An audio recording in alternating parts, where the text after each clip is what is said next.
Welcome to my kitchen guys. যদি আমার video ভালো লেগে থাকে তাহলে please like, share and subscribe in my YouTube channel and also in Facebook blog.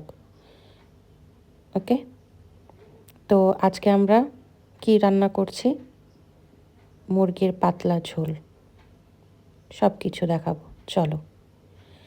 তো প্রথমে আমি কড়াইতে তেল নিয়ে নিয়েছি। তেলটা গরম হয়ে যাওয়ার পরই পেঁপেটা ভেজে নেব, কারণ আমি পেঁপে আলু দিয়ে ঝোল বানাচ্ছি আমার জন্যই। তো দেখছো হলুদ নুন দিয়ে ভেজে নিলাম পেঁপেটা। এরপর আলুটা ভেজে নেব হলুদ নুন দিয়ে ভাজার পর ওটা তুলে নিয়ে সেই তেলেই গোটা গরম মশলা দিয়ে পেঁয়াজ দিয়ে ভেজে নেব।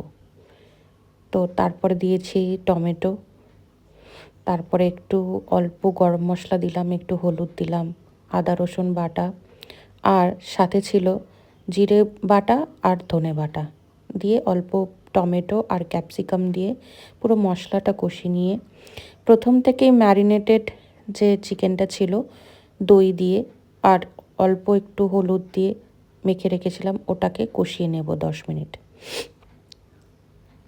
তারপরে ভালোভাবে 10 মিনিট কষানোর পর এইবারে আলু আর পেঁপে দিয়ে দিয়েছি। তারপরে ভালোভাবে কষিয়ে একটু জল দিয়ে ভালোভাবে সেদ্ধ করে নেব, যাতে মশলাটা সেদ্ধ হয়ে যায়।